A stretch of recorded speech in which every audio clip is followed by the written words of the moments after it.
Hola, नमस्ते, welcome on my channel नमस्ते स्पेनियोल। कैसे हैं आप लोग? ¿Cómo estáis? सबसे पहले सॉरी क्योंकि पिछले 2 हफ्तों से हम लोग कोई भी वीडियो अपलोड नहीं कर रहे हैं। उसकी वजह कोविड है, लेकिन ya estamos volviendo en normalidad, यानी कि अब हम नॉर्मल ट्रैक पे वापस आ रहे हैं और कोशिश करेंगे कि हम हर हफ्ते कोई नया वीडियो अपलोड कर सकें। और एक और बात, आप अगर हिंदी स्पोकर हैं और स्पेनिश सीखना चाहते हैं और अभी तक आपने हमारे इस चैनल को सब्सक्राइब नहीं किया है तो प्लीज़ सब्सक्राइब कीजिए और बेल आइकन को प्रेस करना मत भूलिए, क्योंकि अगर आपने बेल आइकन प्रेस किया है और हमारे चैनल को सब्सक्राइब किया है तो हमारा नया वीडियो आते ही आपको एक नोटिफिकेशन आएगी, जिससे आप हमारा नया वीडियो सबसे पहले देख पाएंगे। तो आज का लेसन शुरू करते हैं।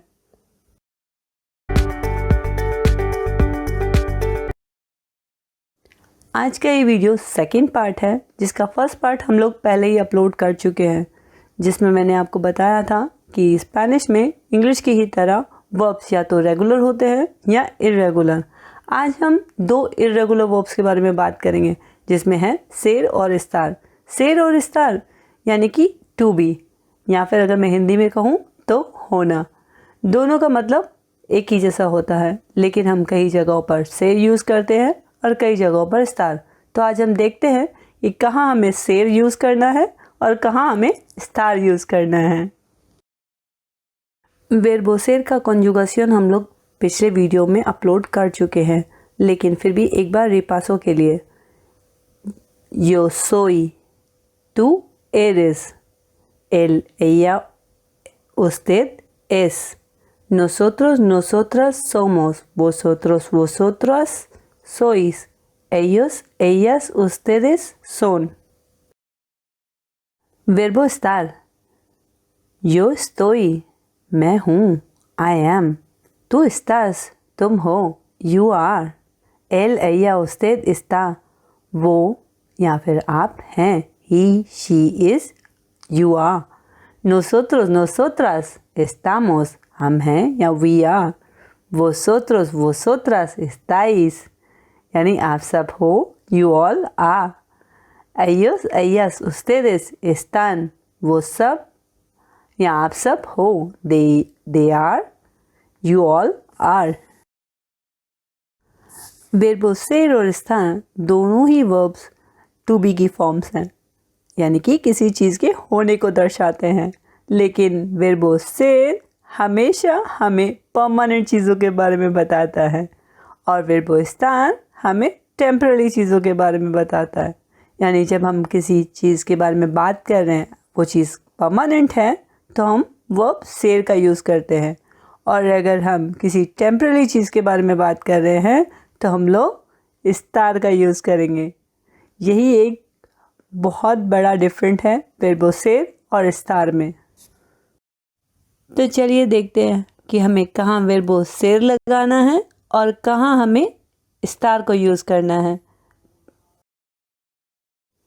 जब मैं अपनी आइडेंटिटी या किसी और की इडेंटिदाद के बारे में बात करूँगी तो मैं वर्बो सेर यूज़ करूँगी, ना कि वर्बो स्टार, क्योंकि मेरा नाम या किसी का नाम चेंज नहीं होने वाला। तो हम ऐसे कहेंगे, सोई Marta, tú eres mark, él es जुआन, यानी कि हम वर्बो सेर का यूज़ करेंगे, स्टार का नहीं।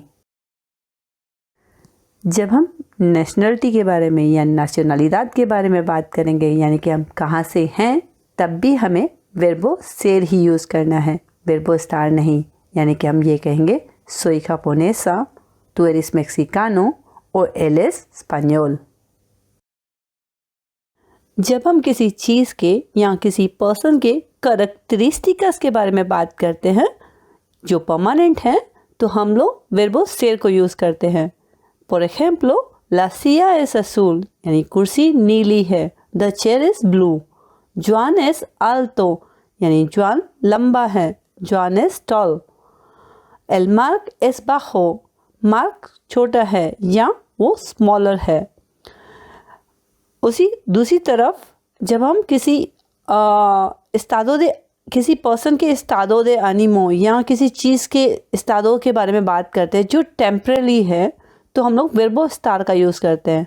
Por ejemplo, está triste y muy cansado, यानी वो बहुत दुखी है और बहुत थका हुआ है। He is sad and very tired, जो टेम्पररी बेसिस पे बात कर रहे हैं हम लोग कि वो अभी इस मोमेंट पे दुखी है और कंसादो भी है। ला पुerta está abierta, ये एक चीज़ है, यानी एक पुerta है, दरवाज़ा है जो खुला हुआ है, वो अभी खुला हुआ है, बाद में हो सकता है वो बंद हो जाए, तो इसलिए हम लोग verbo estar का यूज़ करेंगे कि está abierto। जब हम किसी प्रोफेशन के बारे में बात करते हैं, चाहे वो हमारा अपना हो या किसी और का हो, तो हम लोग verbo ser को यूज़ करते हैं, लेकिन वो प्रोफेशन परमानेंट होना चाहिए। Por ejemplo, ella es profesora, वह एक शिक्षिका है, she is a teacher। Juan es músico, Juan संगीतकार हैं, Juan es musician। Ellos son cantante, वे गायक हैं, they are singer, यानी जो ये परमानेंट जॉब करते हैं। वहीं दूसरी तरफ हम जो टेम्पररी बेसिस पे कोई काम कर रहे हैं, तो वहाँ पे हम लोग verbo estar का यूज़ करेंगे। Por ejemplo, Maria está de camarera, Maria एक वेट्रेस हैं जो अभी के लिए वो वेट्रेस का काम कर रही हैं। L mark está de mecánico, यानी वो एक मैकेनिक का काम कर रहे हैं अभी फ़िलहाल के लिए, तो वहाँ हम लोग verbo estar का यूज़ करेंगे। जब हम किसी इवेंट या acontecimiento के बारे में बात करते हैं, तो हम लोग verbo ser को यूज़ करते हैं। Por ejemplo, el concierto es in Barcelona, संगीत का कार्यक्रम बार्सिलोना में है। The concert is in Barcelona। वहीं दूसरी तरफ अगर हम किसी पर्सन या किसी चीज़ को बताते हैं कि वो कहाँ रखी हुई है या कहाँ पर है अभी इस वक्त, तो हम लोग verbo estar का यूज़ करते हैं। Por ejemplo, Pedro está en el bar del al lado, मतलब जो पेद्रो है वो अभी बगल की बार में बैठे हैं। Pedro is in bar the next door। Las llaves están a la mesa, चाबियाँ टेबल पर हैं। The keys on the table। जब हम किसी चीज़ का या किसी पर्सन का वैल्यूएशन करते हैं, यानी कि वो अच्छा है या बुरा है या कैसा भी है, और हम लोग उसके बारे में बात करते हैं या लिखते हैं, तो हम लोग verbo ser को यूज़ करते हैं। Por ejemplo, este libro es bueno, ये किताब अच्छी है। This book is good। वहीं दूसरी तरफ जब हम अपने मूड के बारे में बात करते हैं या किसी चीज़ के बारे में हम लोग इंस्टेंट जो हम लोग राय बनाते हैं उसके बारे में बात करते हैं, तो हम लोग वहाँ verbo estar का यूज़ करते हैं। Esta película está muy buena, मतलब ये फिल्म जो हमने अभी देखी वो बहुत अच्छी थी। This movie is very good। ये इंस्टेंट आप एक राय दे रहे हैं, आपके मूड पे डिपेंड करता है उस समय आप क्या बोल रहे हैं, तो वहाँ पे हम लोग verbo estar का यूज़ करते हैं। अब आते हैं हम लोग टाइम पर।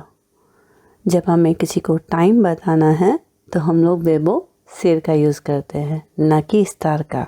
माने por ejemplo, son las 4:30, अभी 4:30 बजे हैं। It's 4:30। ये एक इम्पॉर्टेंट डिफरेंट है सेर और estar में। जब हम किसी दिन के बारे में बात करते हैं, नॉर्मली डेज के बारे में बात करते हैं, जैसे por ejemplo, hoy es lunes, आज सोमवार है, टुडे इज़ मंडे, तो हम लोग verbo ser को यूज़ करते हैं। वहीं दूसरी तरफ प्लूरल में, प्लूरल प्रिमेरा पर्सोना प्लूरल, जब हम किसी एक एग्जैक्ट डे के बारे में बात करते हैं, किसी एग्जैक्ट तारीख के बारे में बात करते हैं, तो हम लोग verbo estar का यूज़ करते हैं। Por ejemplo, estamos a 25 de diciembre, हम अभी 25 दिसंबर को पर हैं। We are on 25th December। तो ये एक एग्जैक्ट डे के बारे में हम लोग बात करें जिस दिन पे हम लोग हैं अभी, तो वहाँ हम लोग estar को यूज़ करेंगे, और नॉर्मल डेज पे हम लोग verbo ser को यूज़ करते हैं। verbo ser y estar में last but not the least different है। जब हम एक्शन इन प्रोसेसों के बारे में बात करते हैं, यानी कि कोई भी एक्शन जो अभी प्रोसेस में है वहाँ पर सिर्फ और सिर्फ हम लोग verbo estar को यूज़ कर सकते हैं, न कि verbo ser को। Por ejemplo, Luisa está estudiando. Luisa está estudiando. Luisa अभी पढ़ रही हैं। लुइसा इज़ स्टडिंग, जो काम अभी हो रहा है, यानी लुइसा अभी पढ़ रहे हैं, तो हम लोग verbo estar को यूज़ करेंगे, न कि verbo ser को। तो कंपेयन, इसी के साथ हमारा ये आज का लेसन कंप्लीट होता है। और अगर आपको हमारी ये कोशिश अच्छी लगी हो तो प्लीज़ प्लीज़ प्लीज़ एक लाइक तो बनता है, क्योंकि आपके लाइक्स और कमेंट्स हमारे लिए बहुत इम्पोर्टेंट रखते हैं। और अगर अभी तक आपने हमें सब्सक्राइब नहीं किया तो प्लीज़ सब्सक्राइब कीजिए। और hasta pronto और take care, goodbye, adiós।